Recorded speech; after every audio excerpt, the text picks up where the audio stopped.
Paz e graça a todos e a paz de nosso Senhor e Salvador Jesus Cristo esteja dentro dos vossos corações.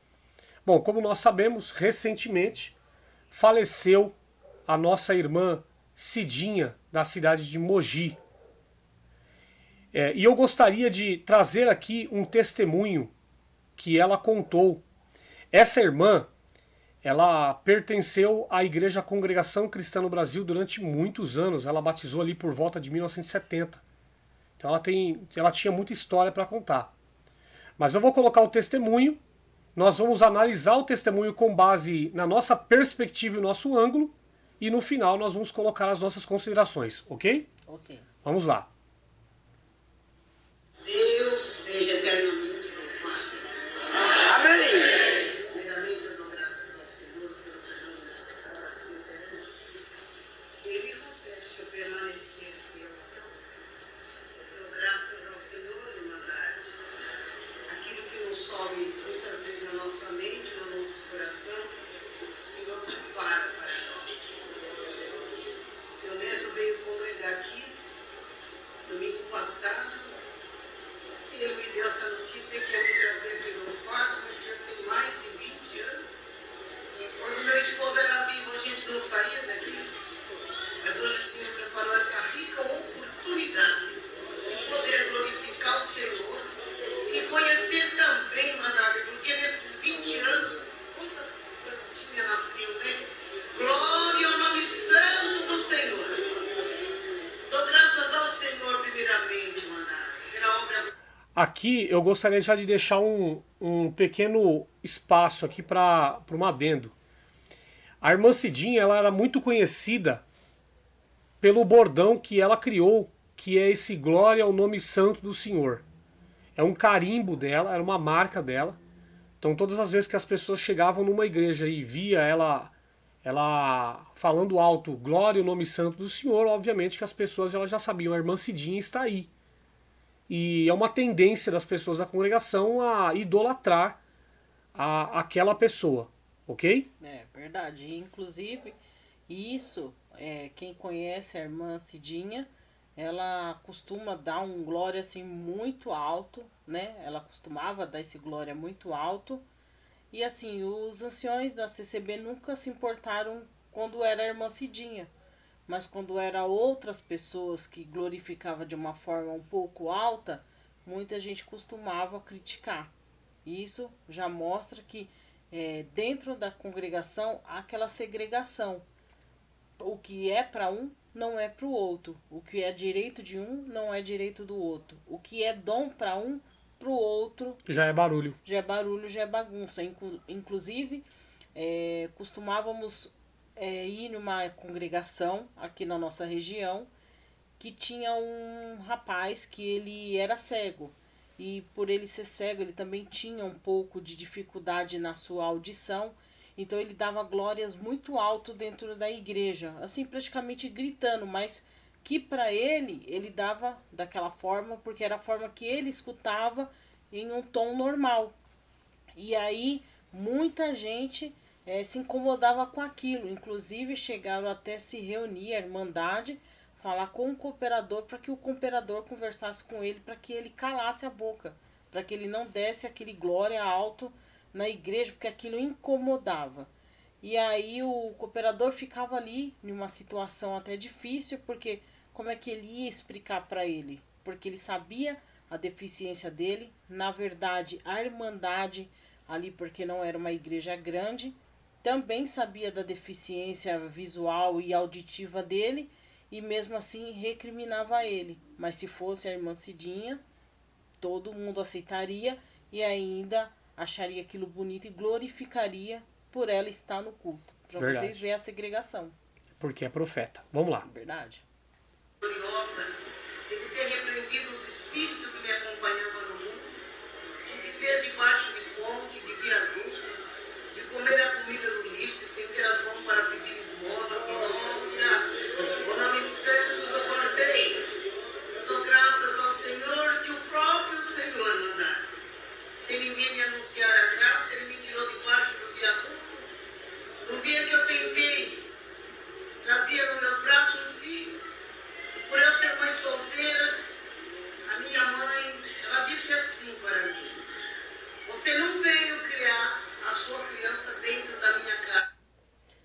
viram, né, pessoal, que ela coloca aí, que ela era mãe solteira, e quando ela começa, ela tá começando ainda o testemunho dela, já tem alguém lá chorando lá atrás, glorificando de uma forma diferenciada. Para vocês verem como é que dentro da congregação as coisas é movida por emoção. Porque ela mal começou a contar a história dela, ela só falou que ela morou debaixo de ponte, que ela pediu esmola. Isso eles falam que é um espírito. Mas, gente, morar debaixo de uma ponte, pedir esmola, não é questão de espírito. É questão de dificuldade financeira. É questão de situação financeira. Ou até querer também. Tem pessoas que querem, optam Sim, por viver mais livre. Tem pessoas, por exemplo, que a família às vezes não aceita por ele ter um vício de bebida, ter qualquer outro tipo de vício, e ele, para não sair daquela situação de briga, de constante contenda dentro de casa, muitos optam em morar na rua. Mas muitos, aqui em São Paulo, já foi feita até reportagens, né, mostrando que muitas dessas pessoas que estão morando na rua têm família, tem casa, tem uma condição até razoável ali, mas abandonou tudo e foi morar nas ruas porque assim ele achou que para ele era mais tranquilo. Então, nem sempre, pessoal, estar debaixo de uma ponte, pedir esmola, enfim, viver em uma situação dessa é por questão espiritual. Às vezes é por opção e às vezes é por situação financeira. Inclusive nessa pós-pandemia, muita gente perdeu o emprego, perdeu as condições de pagar aluguel e foi morar na rua. Não porque é um morador de rua, não porque é uma pessoa cheia de espírito, mas foi porque uma pessoa perdeu a sua renda e não teve mais condições de pagar aluguel. E para vocês verem que é um entendimento deturpado, Pedro e João, quando estava na porta formosa do templo, ele tinha um coxo que pediu esmola, e Pedro e João disse a eles: nós não temos nem ouro nem prata, mas tudo que temos te damos, em nome de Jesus, levanta e anda. Então o problema daquele homem não era uma casa para morar, o problema daquele homem é que ele queria ficar de pé. Então as pessoas associam a pobreza a espíritos, e isso é uma deturpação do evangelho. E a gente poderia até usar o próprio exemplo de Jesus Cristo, que não tinha onde reclinar a sua cabeça, não tinha uma casa, não era dono de fazendas, de bens, de propriedades. Então ele era uma pessoa possuída de espíritos, porque não tinha ali uma riqueza material. Então por aí a gente já percebe a deturpação da religião com relação a isso, de achar que a pessoa só é abençoada se ela tiver carro, casa, um bom emprego, se ela tiver ali um status social. Vamos continuar.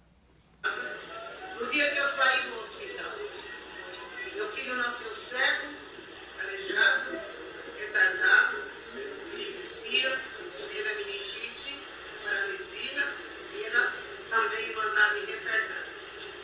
E a minha mãe olhou para mim, ela não olhou a criança. Meu pai olhou a criança. Ela disse: você não veio criar o teu filho aqui. Eu não te aceito com essa criança. Meu Deus. Duas vezes ela falou e eu vi que ela não ia se ceder. Eu falei para ela: eu vou assumir o meu erro. Ela abriu a porta e disse: então saia. Glória ao nome santo do Cordeiro. Então, graças ao Senhor, 10 anos eu perambulei por esse mundo e mandava comendo do lixo, pedi esmola, às vezes roubava leite, pão na porta dos outros, mas eu glorifico ao Senhor. Ele estava já com 10 anos, eu falei: melhor eu matar, não tem outro jeito de eu continuar carregando essa criança sem ter onde morar. E propus ir na estação da luz, me jogar debaixo de um trem, fui impedida. Então, graças a Deus, e naquele dia eu perguntei para o céu: Deus, você existe? Aonde é que você está? Olha para mim. Eu comecei a falar assim com os céus, fui parar em frente à congregação do Braço. Então esse aqui é o primeiro trecho, o primeiro áudio. E nós podemos observar o seguinte, ela falava, né, que ela foi praticamente enxotada de casa e ela falou, eu vou assumir o meu erro. Os pais não tiveram o carinho, o zelo, o amor. É. Eu vou Ela fala que ia assumir o erro dela. Qual foi o erro dela? Qual foi o erro? Ela não conta, né? Ela conta que a mãe dela a rejeitou com uma criança, e uma criança cheia de enfermidades, de problema de saúde, e que a mãe dela a enxutou para fora. Mas ela não conta, ela não entra nesse detalhe de que qual foi o erro dela, para a mãe dela ter guardado essa mágoa tão grande dela e ter colocado ela de porta fora mesmo sabendo das condições dela. Nisso, se a gente não tem a informação completa, automaticamente nós podemos julgar que a mãe dela é uma pessoa ruim. Mas é justo nós julgarmos sem as informações, conhecer, né? sem conhecer o que aconteceu ali na realidade? Sem conhecer a visão da mãe dela do que se aconteceu. Porque nem a visão dela nós temos, só temos a visão de que ela errou. E ela até falou para a mãe, vou assumir o meu erro.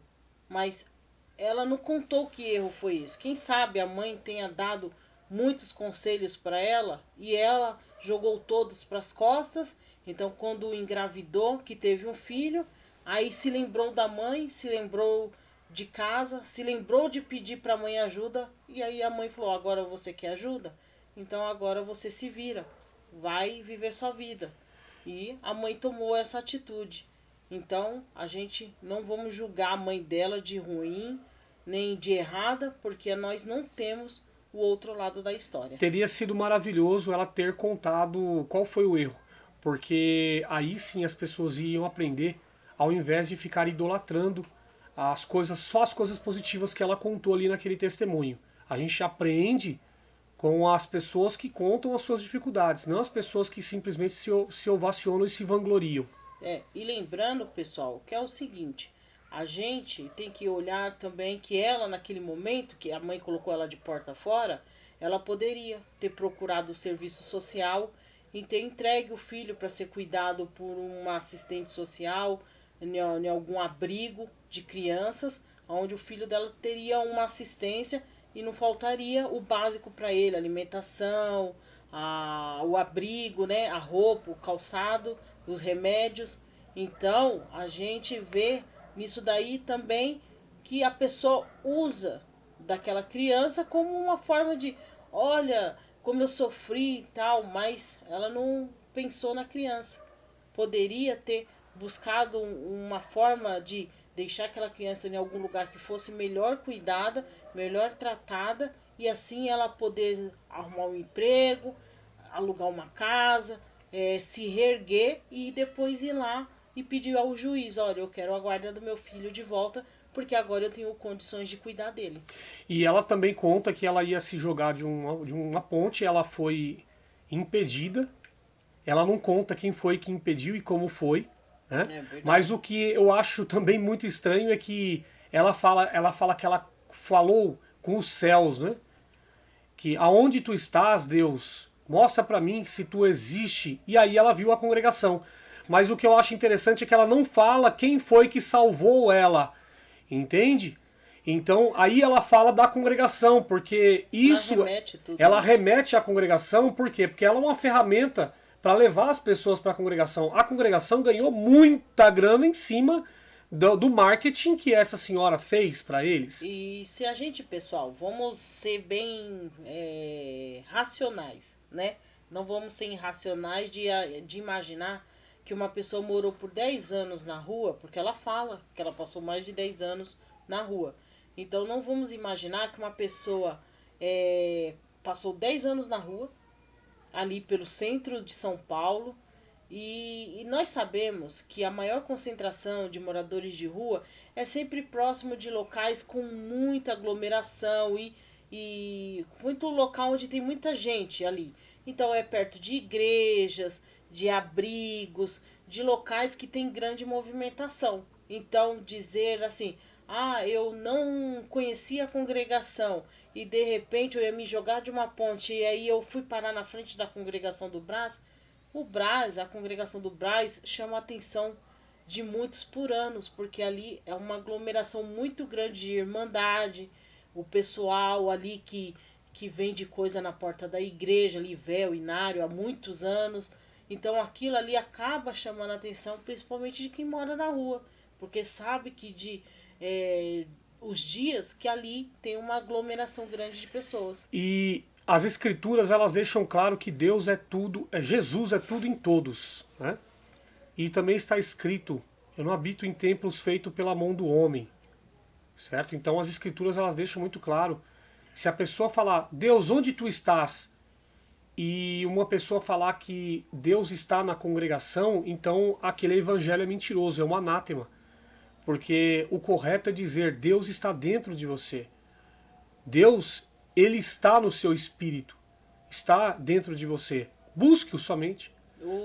E também, se nós prestarmos atenção, ela conta no testemunho: eu clamei ao Senhor ali, eu clamei aos céus e pedi para que Deus me mostrasse onde ele estava, porque ela ia se jogar com o filho dela ali de uma ponte, de algum lugar.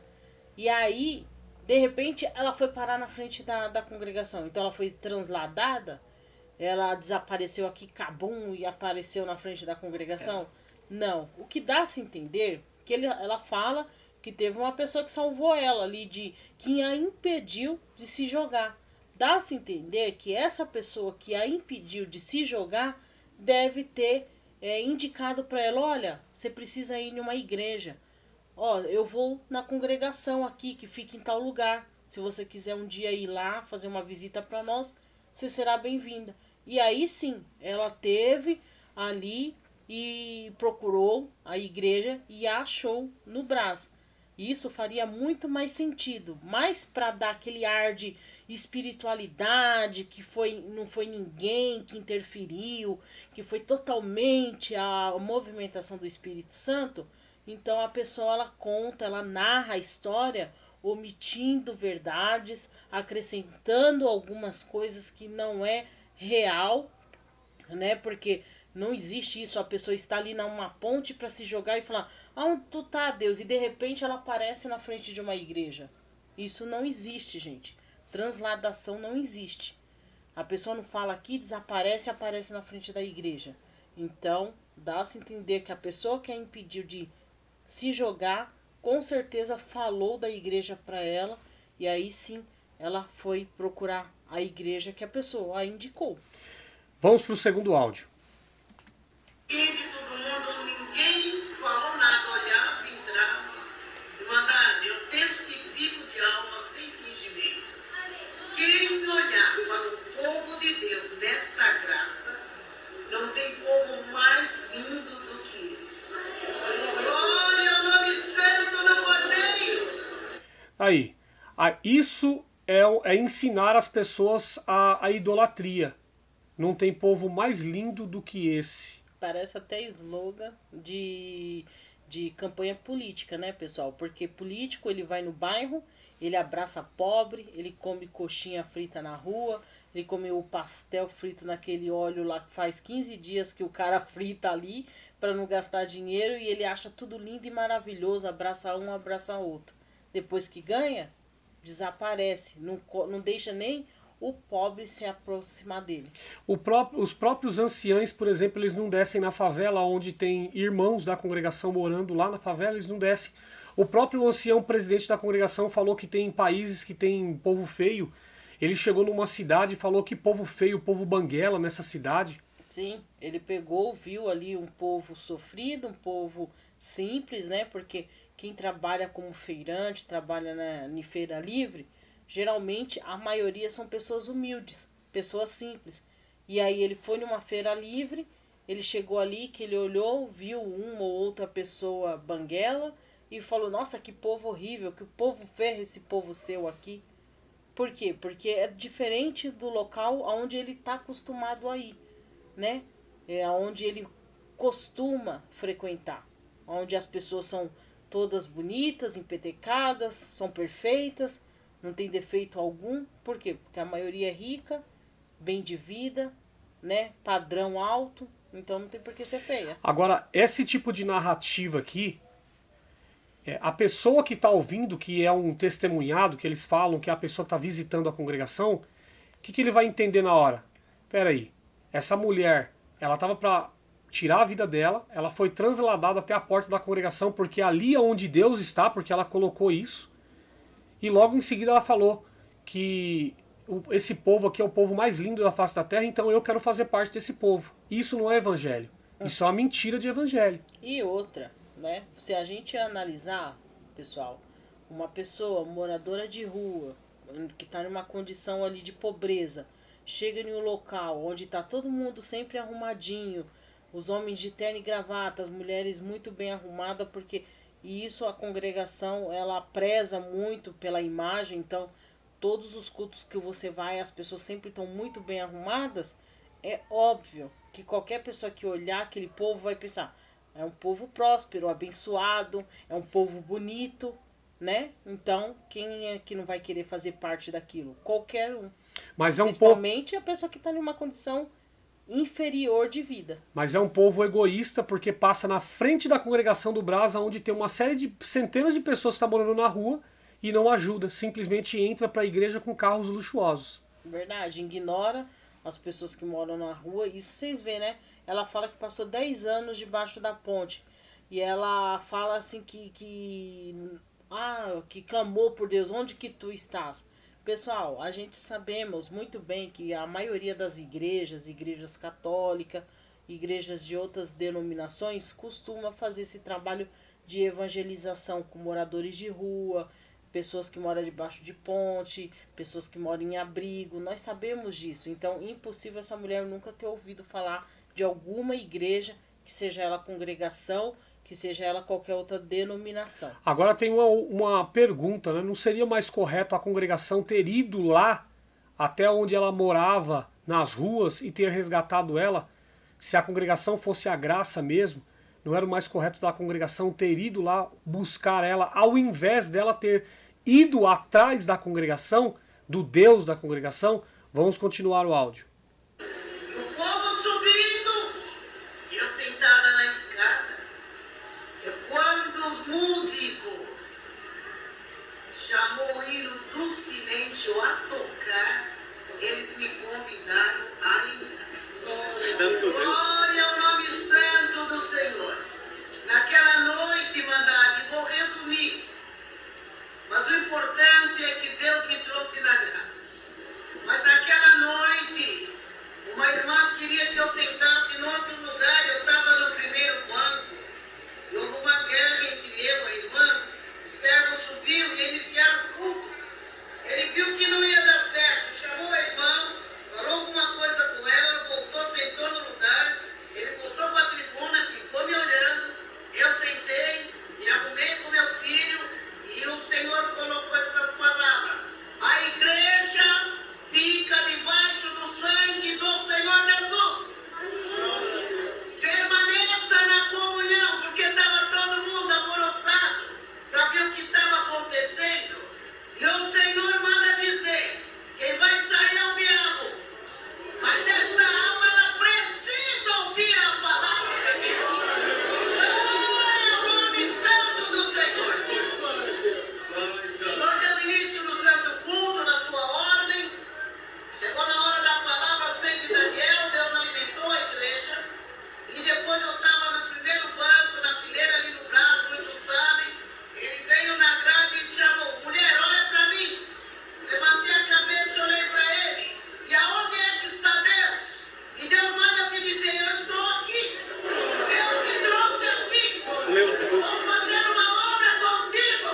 Do meu braço ninguém me arrancará. Glória ao nome santo do Senhor. Aqui eu gostaria de colocar também o seguinte. Ela estava sentada na escadaria da congregação do Brás, colocaram ela para dentro e colocaram ela num local coringa, né? É um local de frente com o pregador. E o pregador, ali, em qualquer congregação, eu falo porque eu já subi por diversas vezes no púlpito, eu sei como é que é. Você tem uma visão panorâmica, por isso que aquele altar ali, ele tem 3 degraus. Na parte superior você consegue observar quem são as visitas e fica muito fácil de identificar, apontar para as pessoas e pregar. E aquele pregador, ele pregou uma coisa óbvia, que todos os pregadores pregariam. Você entrou aqui procurando Deus.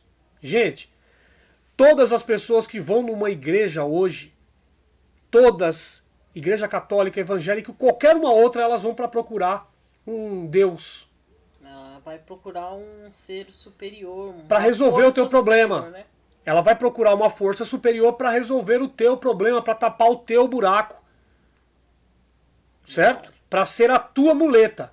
E ela fala, né, que uma irmã ali, ela quis criar um alvoroço com ela, porque a irmã queria que ela sentasse em outro lugar.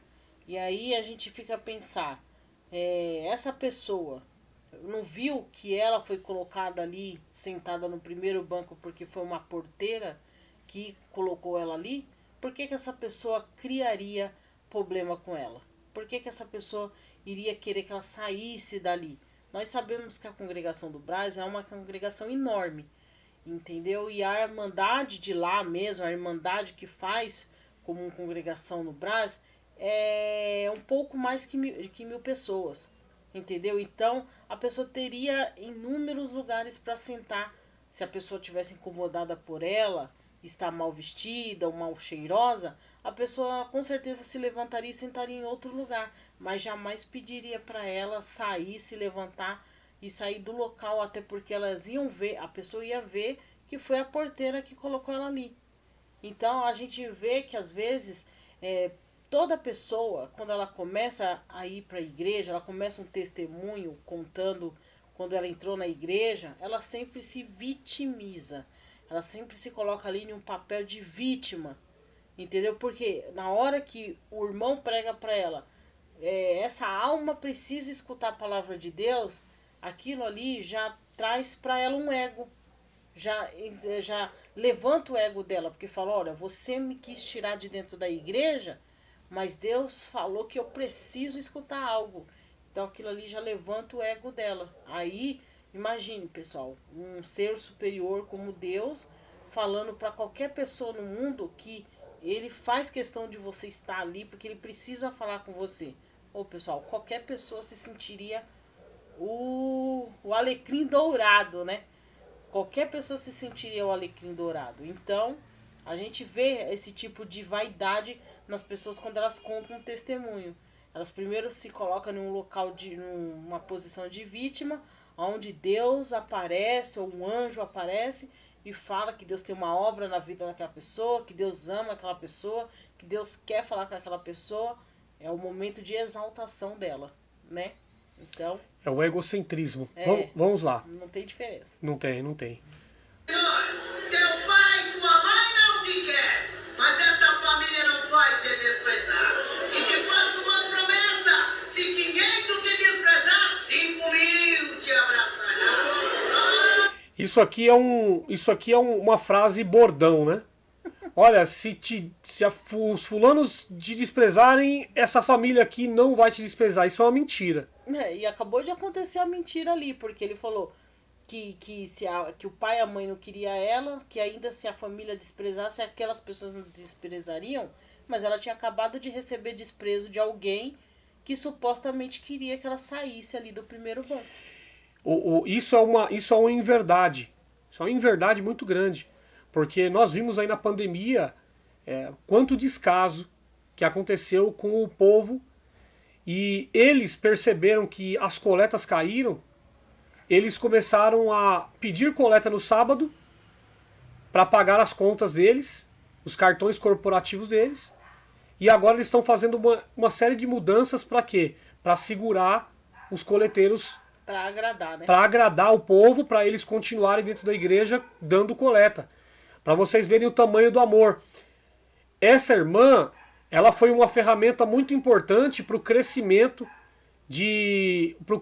da congregação em diversos aspectos, porque esse testemunho dela rodou o mundo inteiro e muitas pessoas, por emoção, se batizaram na congregação por conta dos bordões, dos chavões, né? E da emoção que ela passava no testemunho. Ela, com certeza, era uma pessoa fantástica, porque as pessoas amavam ela, a questão da conduta pessoal. Isso aí nós não estamos falando de conduta. Inclusive ela parecia sempre ser uma pessoa assim, muito mãezona, amorosa, uma pessoa assim, muito vamos falar, com uma carisma muito forte, né? Então, Mas o que nós estamos colocando aqui é a questão religiosa. Essa questão religiosa ela é totalmente deturpada, certo? O que a Marcela falou é uma realidade. Como que Deus ele iria olhar para uma pessoa só e falar assim, olha, no meio do mundo inteiro eu parei para falar contigo porque você é tão importante para mim. É a humanidade que é importante para ele. verdade. Entende? Então vamos continuar aqui. Essa criança, um dia virei com a minha palavra, farei uma obra e te dou completa nas tuas mãos. Assim, mandando e terminou o santo culto. A irmã queria me pôr para fora, outra guerra.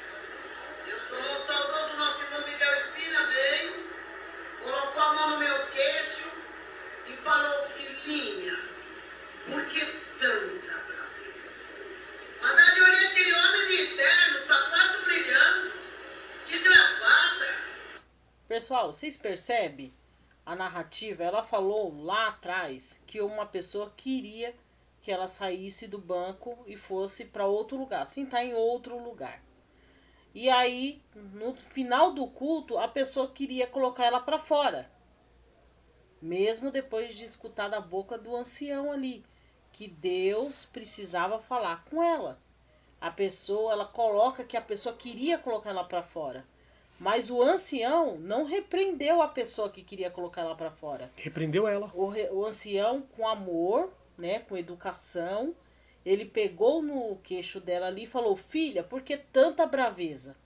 Então quer dizer que quem estava causando o alvoroço não era a irmã, era ela que estava por algum motivo. De repente, porque a irmã olhou demais para ela e ela não gostou, né? Nós sabemos que a pessoa que mora na rua não gosta de ser encarada, não gosta que fiquem olhando muito para eles. Então, de repente, ela se incomodou com a irmã, achou que a irmã estava desprezando ela ali com o olhar e quis meio que criar ali uma contenda com a irmã.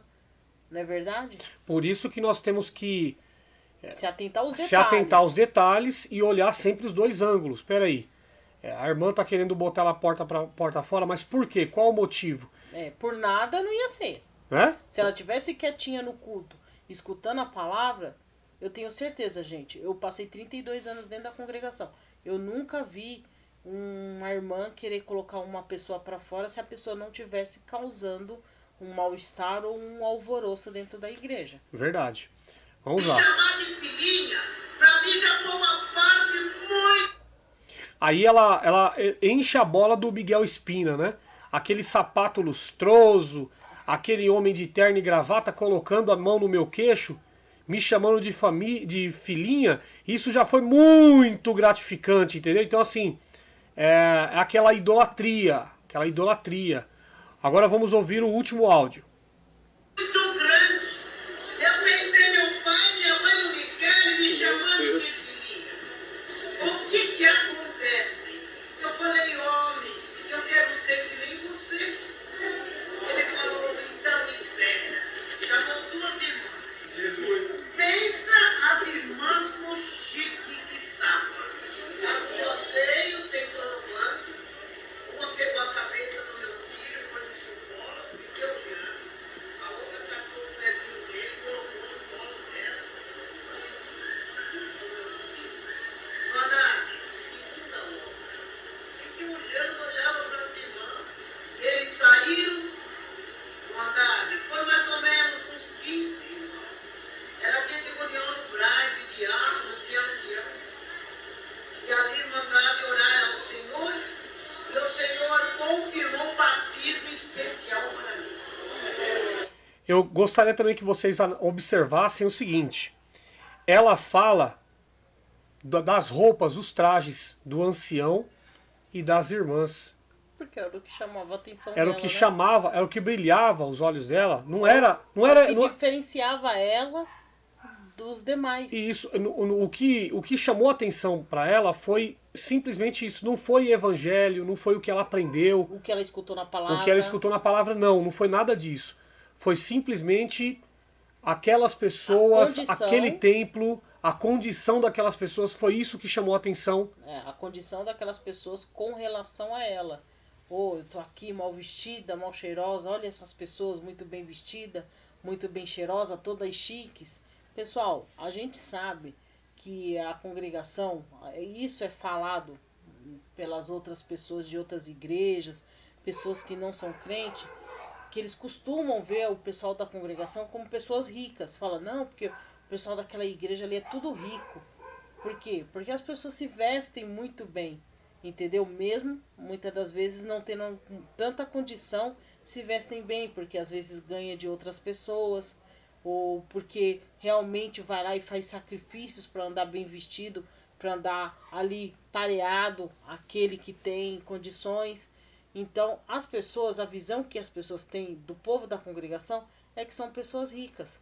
E aí essa mulher, o que chamou a atenção dela, quando ela falou assim, quero ser igual a esse povo, não foi pelo amor que ela recebeu deles, não foi por ela ter escutado Deus falar com ela, porque vocês podem ver que durante a narrativa dela, ela não falou nada sobre o que ela escutou na palavra. Ela não falou nada daquilo que Deus queria falar com ela. Não falou nada. Ela falou do que ela estava vendo. Irmãs chiques, irmão bem vestido, sapato lustroso. E que ela queria ser daquele jeito.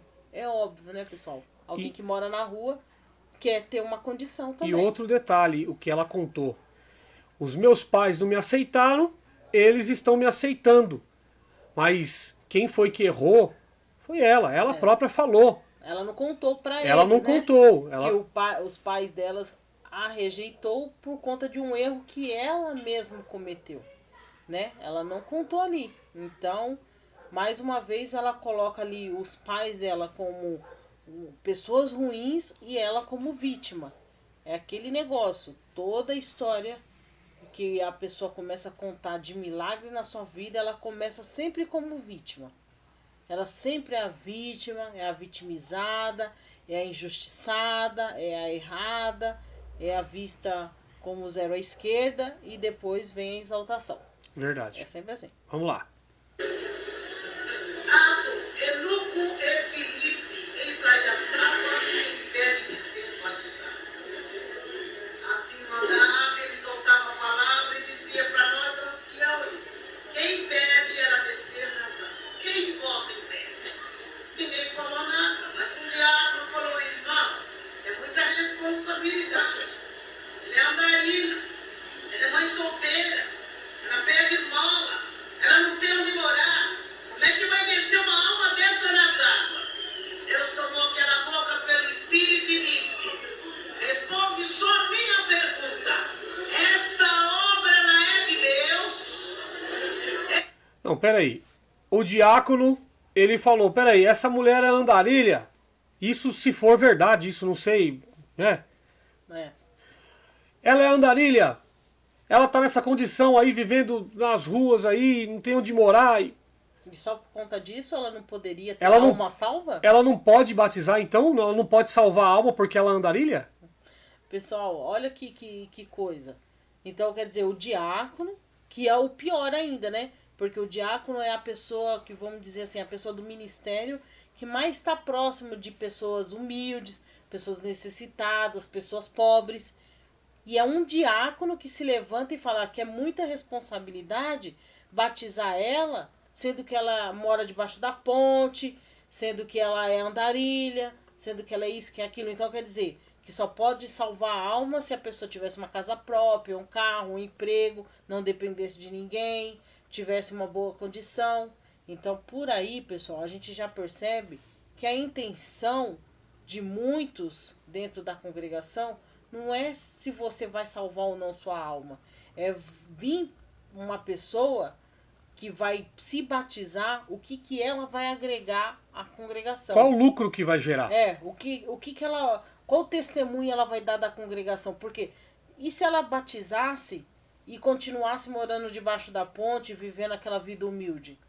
E aí? Isso não seria um bom marketing para a congregação, entendeu? Porque se eles falassem assim, vem pra cá, vem servir a Deus que Deus vai mudar a tua vida, muita gente ia falar assim, mas aquela mulher se batizou e continua morando debaixo da ponte, continua pobre, continua precisando de esmola. Então isso seria um marketing reverso. Então a gente já percebe aí como é que é a segregação. E o pior, dentro da liderança, dentro dos cabeças, dentro do ministério. Esse que é o problema, pessoal.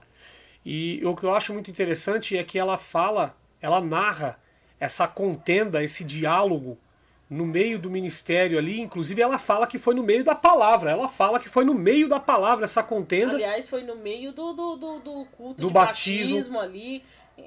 Imagine, né, pessoal? Eu nunca vi esse tipo de discussão. Eu também não, mas no meio ela de um culto, de um batismo. Ela fala que foi ali no meio do batismo, houve essa contenda na frente dela, que ela estava ouvindo. E só também uma coisa que não ficou claro, porque ela fala ali que ela foi para um culto, que ela estava assistindo o culto. De repente esse culto virou um batismo, aí ficou assim... Ficou desconexo. Ficou desconecto. A gente não sabe se foi no mesmo dia, no mesmo culto, ou se já foi em outro culto que ela falou que queria se batizar e os irmãos entraram em um acordo para fazer um batismo ali da pessoa dela. Inclusive ela fala que foi confirmado um batismo especial para ela. Então, se já foi confirmado, por que o ancião iria perguntar se os irmãos estariam de acordo? Fora que, há uns minutos atrás, ela falou que esse povo nunca rejeitaria ela. Mas eles estavam rejeitando naquele momento. O primeiro que deveria apoiar ela se batizar e servir a Deus, que era o diácono, por conhecer como é que é um pobre, como é que é a vida de uma pessoa humilde, foi o primeiro que se levantou contra ela. Talvez ele não queria fazer atendimento dela, né? Ele pensou assim, eu vou ter que ir lá debaixo da ponte levar a cesta básica para ela. Não vou lá não. É verdade, vamos continuar aqui. Ele respondeu a obra de Deus dessa era nas e Deus cuidará dela. Glória ao nome do Senhor.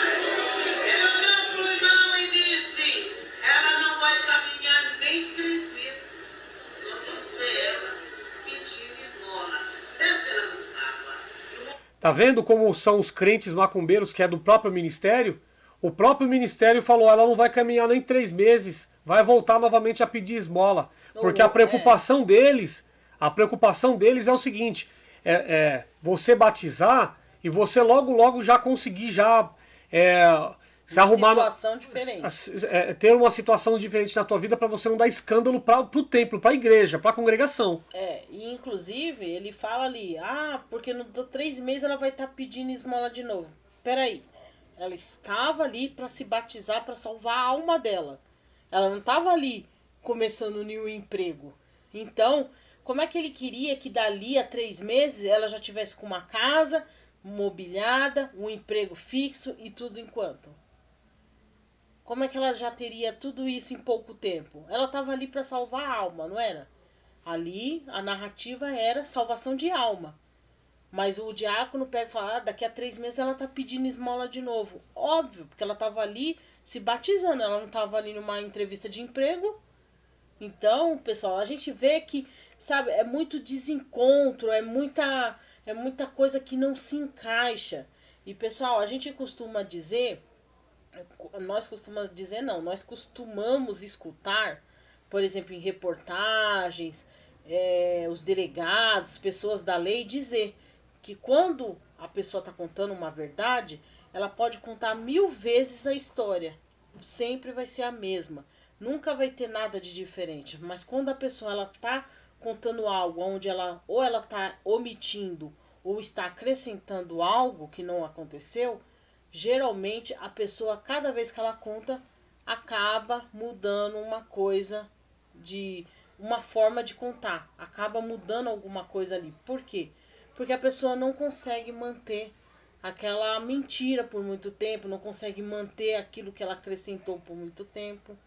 Então, cada vez que ela conta, a versão é diferente. Então, a gente vê aí muitos desencontros nessa história. Não estamos falando que a falecida irmã, ela tá mentindo, mas que tá mal contado, Com certeza. Vamos lá. Jorge Cury, todo mundo escapando, Deus tomou o nosso saudoso irmão Jorge Cury, volta aqui, desce essa alma nas águas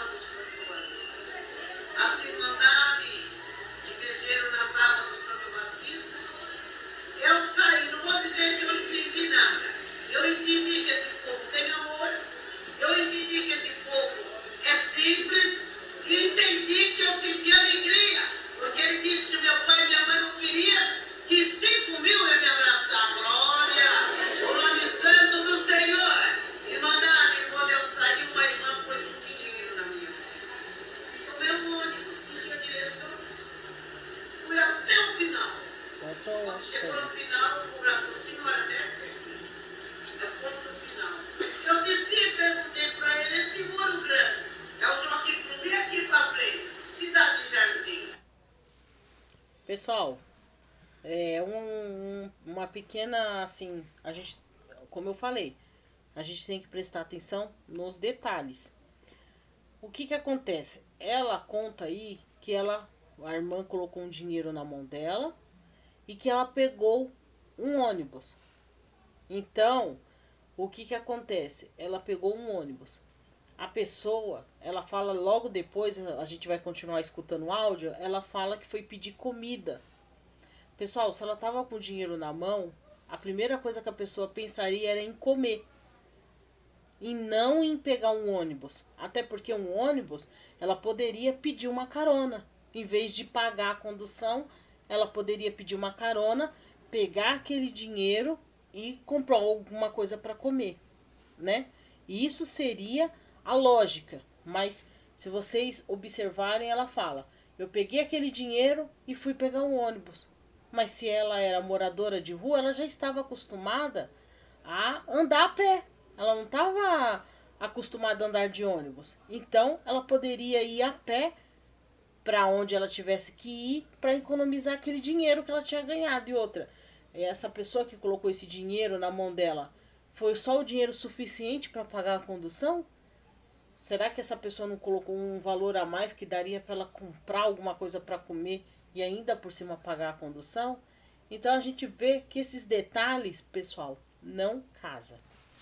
Verdade. Agora eu vou colocar o próximo áudio. Vamos lá, agora eu vou colocar o áudio para vocês. Tem pra ele esse muro grande. É o Joaquim Clube aqui pra frente. Cidade Jardim. A Irmandade, eu vou contar essa parte pra Irmandade ver. A palavra saindo, ela tem cumprimento. Glória! O nome santo do Senhor. A Irmandade, eu andei uma casa, duas, na terceira tava tudo acesa. Eu falei, vou pedir um pedaço de pão. Mas o Senhor falou que nunca mais eu pedi esmola, nunca mais ia para debaixo de viaduto, nunca mais eu mendigaria o pão. E Ele ia ser Deus na minha vida. Irmandade, quando a mulher olhou, o que faz com essa criança essa hora? Sobe essa escada, uma escada de mármore. Eu subi e ela disse, tem um quarto de empregada desocupada. Fica aqui, dorme esta noite, me dá o seu documento.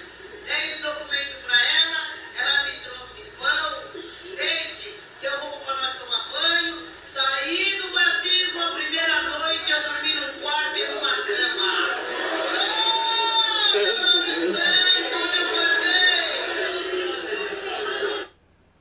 Pessoal, esse pra mim é o ponto crucial, assim, de dúvida desse testemunho. Pessoal, para quem sabe, jamais uma pessoa... Porque Cidade Jardim é tudo mansões, é tudo casa de gente rica, gente mais ou menos ali, né? Pessoas de alto padrão. Então, assim, eu pelo menos nunca ouvi na história desse país, como dizia um jornalista, alguém pegar uma pessoa que está passando na porta da sua casa, né? Pedindo alimento ali, pedindo um pão para comer, e a pessoa pegar essa pessoa e colocar para dentro da sua casa para dormir. Nunca ouvi isso, pessoal. Então, eu fico a pensar até onde que isso é verdade. E outra, ela conta que ela pegou e saiu da igreja e foi para esse lugar. Então, ela saiu de um lugar e foi para outro. Bem distante. Cidade Jardim é bem distante da Bresser. E aí o que acontece? Se ela tivesse voltado pro mesmo local que ela costumava ficar ali, podia se dizer, poxa, essa pessoa que deu a casa, que deu espaço para ela dormir, deu porque já tinha visto ela várias vezes ali, já conhecia ela, já sabia que ela não era uma má pessoa, ela só era uma pessoa em condição de rua. Mas não, ela estava em uma região totalmente longe da onde ela costumava ir e que ninguém a conhecia, ninguém sabia quem ela era. E aí a pessoa pega ela tarde da noite, porque ela foi pro culto, que é à noite, participou do culto e dali ela saiu e foi para esse lugar. E aí lá ela pegou, vou descer aqui, vou pedir um pedaço de pão, sendo que ela anteriormente tinha um dinheiro na mão que ela poderia ter comido e ter pedido carona nos ônibus e ter economizado a condução. Então ela foi ali pedir pão. E a pessoa, tarde da noite, vê uma andarilha na rua pedindo comida, a pessoa simplesmente coloca essa pessoa para dentro de casa. Aí a gente pensa, até que ponto que isso é verdade, pessoal? Ah, não, mas é porque foi Deus. Pessoal, Deus faz isso para ela e por que não fez para outras pessoas boas também que moram na rua? Que muitas das vezes pede oportunidades nos portões da casa. Muitas das vezes acontece até aqui onde a gente mora, pessoas passar e pedir, olha, se você tiver alguma coisa para carpir, algum entulho para tirar, eu estou à disposição. E a pessoa fica com medo de pegar e abrir o portão da sua casa, dar um serviço para aquela pessoa fazer ali, para dar algum dinheiro para ela, por medo, por não conhecer. Marcela, sabe o que me chama muita atenção nesse testemunho? É que ela só falou do filho dela só no início. Sim. É o que me chama muita atenção, é que normalmente numa narrativa que a pessoa está transitando com o filho, vai lá na congregação do Brás. Ela sempre vai estar preocupada com o filho, né? Passa pela situação ali da questão do batismo. Ela narra só uma questão da irmã ter segurado a cabeça da criança, mas ela não narra, por exemplo, nada em relação ao filho, sabe? A preocupação com o filho naquele momento. Ela narra, ela narra simplesmente uma preocupação de Deus para com ela. Deus está se preocupando com ela a ponto de tomar o coração de uma mulher, colocar ela alta hora da noite dormindo num quarto da empregada. Então a mulher tinha uma empregada. Por que contratou ela depois? Porque tem o testemunho... Não, mas vamos deixar chegar nessa parte para o pessoal entender, né? Não vamos falar agora. Então, pessoal, isso que é um ponto crucial. É a pessoa chegar na porta de um desconhecido, em um bairro nobre, porque quem conhece Cidade Jardim aqui sabe que é um bairro nobre, entendeu? Dificilmente uma casa daquela não ter uma empregada, porque são mansões. E aí a pessoa simplesmente vê a pessoa pedindo pão na porta de casa, pegar e colocar essa pessoa pra dentro. Entendeu? Mas assim ela diz que aconteceu. Então, vamos seguir com o testemunho aqui. Outro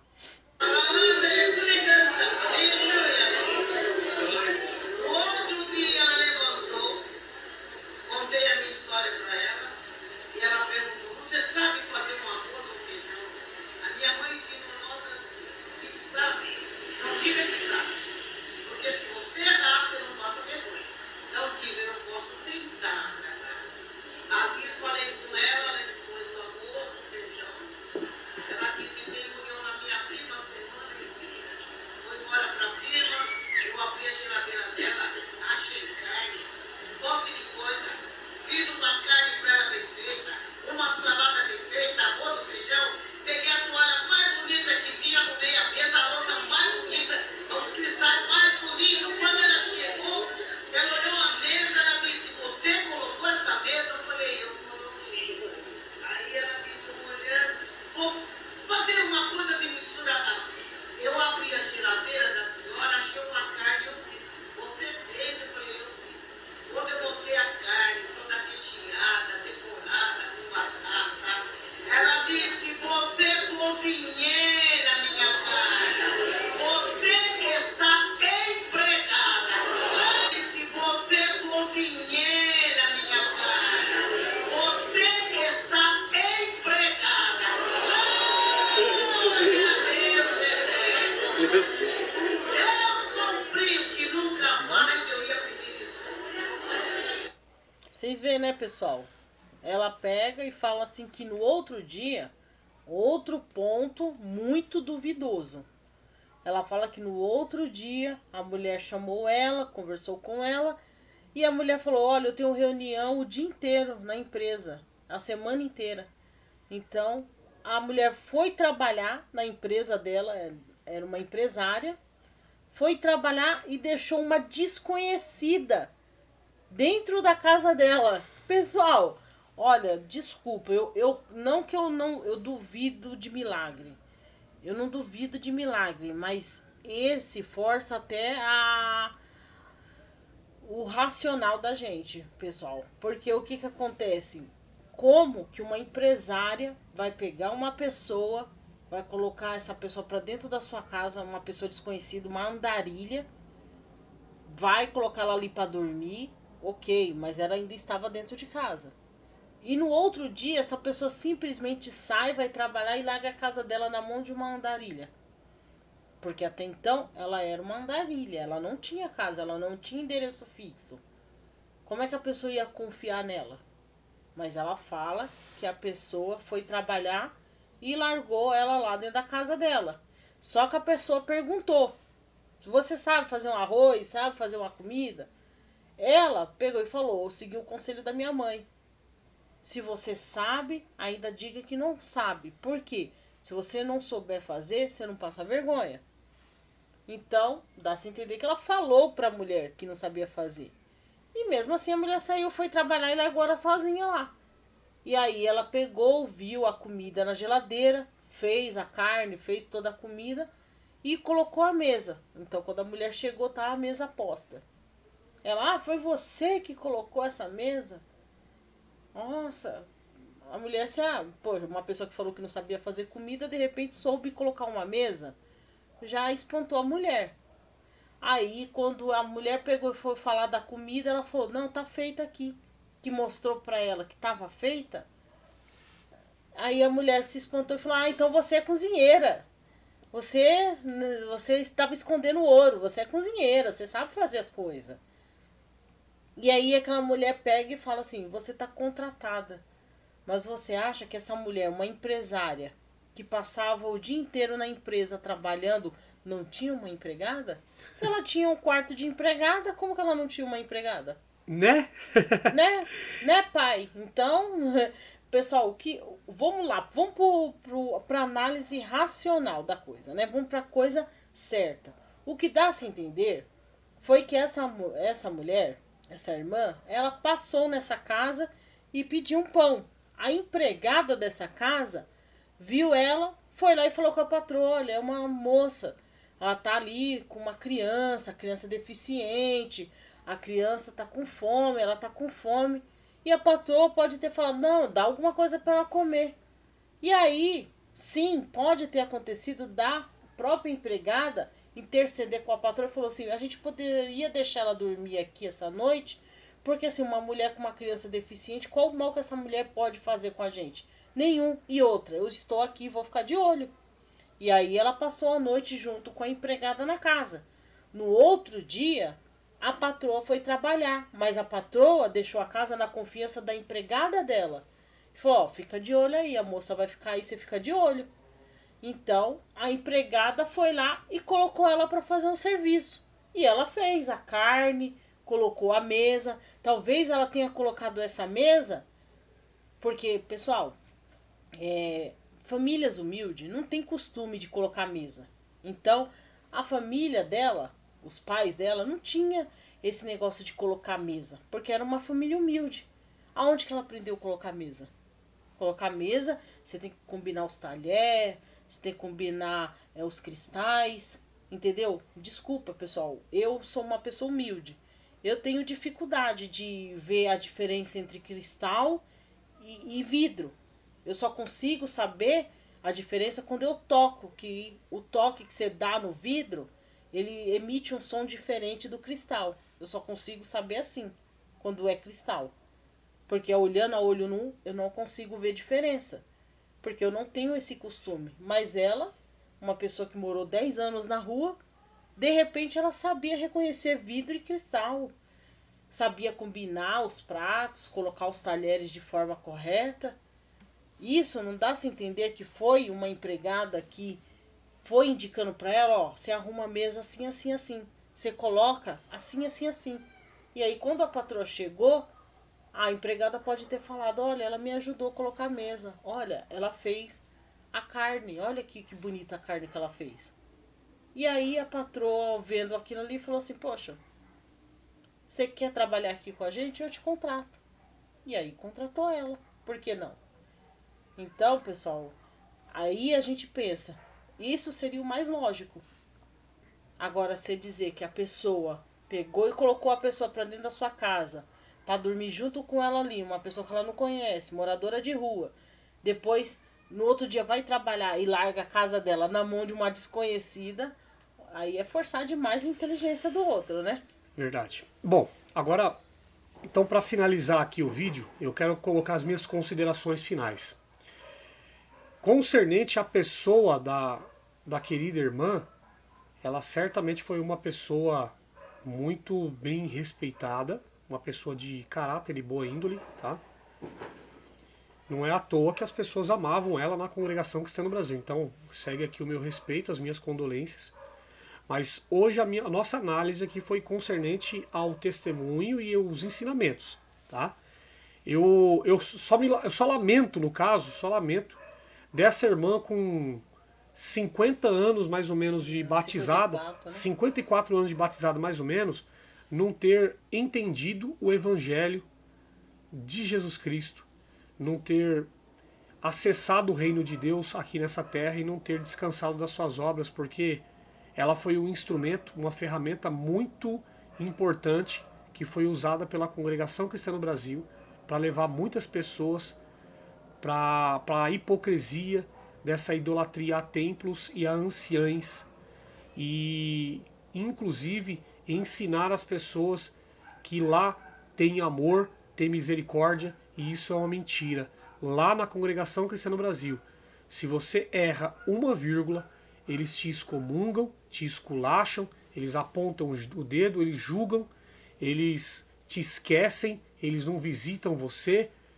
Simplesmente você vira um nada para aquele povo, se porventura ao menos você questionar. Se você questionar algo, você já vira alvo de críticas e mais críticas na congregação. Então fica aqui o meu lamento dessa irmã não ter vivido o evangelho, não ter acessado o reino e ter conhecido, por exemplo, no testemunho todo dela aqui, eu não ouvi uma vez ela falando de Jesus Cristo. Ela só falou dela, E dela da igreja. e da igreja. Dela, do ancião e da igreja. Dela, ancião e igreja. Isso é lamentável para uma pessoa que teve uma história bonita de vida, mas não conheceu o evangelho. Verdade. E é lamentável também que ela fala que o irmão pregou para ela que ainda que a família dela rejeitasse ela, aquele povo abraçaria ela, que aquele povo teria amor por ela. Mas será que o povo teve amor por ela mesmo? Porque o povo simplesmente, depois que acabou o culto, o batismo ali, simplesmente dispensaram ela com uma criança no colo, uma criança deficiente. Dispensaram ela apenas com um troquinho que uma irmã deu na mão dela, né? E isso, estou seguindo a narrativa dela, né? Possa ser que muito mais gente tenha ajudado ela ali e ela não falou. Pode ter sido que alguém ofereceu para ela levar ela em algum lugar e ela não quis. Entendeu? Então, ela conta ali todo o testemunho, vai em torno dela. Mas em nenhum momento eu ouvi ela falar do filho dela, se Deus fez uma obra com o filho dela, se Deus libertou, como é que ele ficou. Ela fala que o filho dela nasceu retardado, nasceu assim, nasceu assado, mas essa criança fez algum tratamento? Foi acompanhada por algum médico? Será que ela realmente tinha esse tanto de deficiências que ela fala? Ou ela só entregou na mão de Deus? Então, pessoal, é isso. Porque assim, eu acredito que até uma criança nessas condições de saúde, ela teria perdido a guarda. Por ser uma moradora de rua, ela teria perdido a guarda dessa criança. Entendeu? Então, isso também é outra coisa a se pensar. Né? Uma criança com tanta enfermidade, com tantas limitações, e o Estado permitiu que a mãe continuasse morando com a criança sem tratamento, sem uma assistência, debaixo de uma ponte.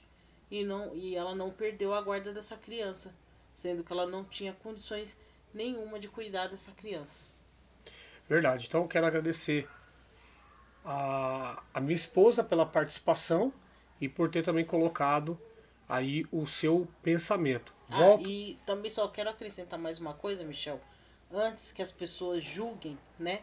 Eu quero deixar bem claro que nós estamos analisando aqui a história narrada pela irmã Cidinha. Nós não estamos falando contra a irmã, entendeu? Nós não estamos chamando ela de mentirosa.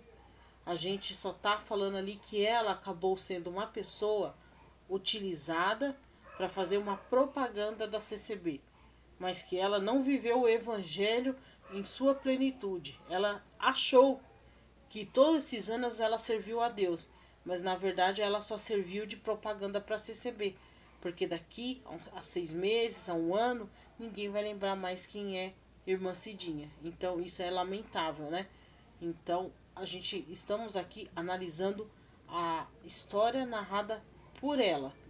Nós não temos nada contra a irmã, que Deus dê um bom descanso para ela e guarde ela em um bom lugar. E eu espero que o filho dela esteja também bem, esteja aí sendo cuidado por alguém, por alguma família, né, muito boa, que seja boa para ele, como a mãe dele foi.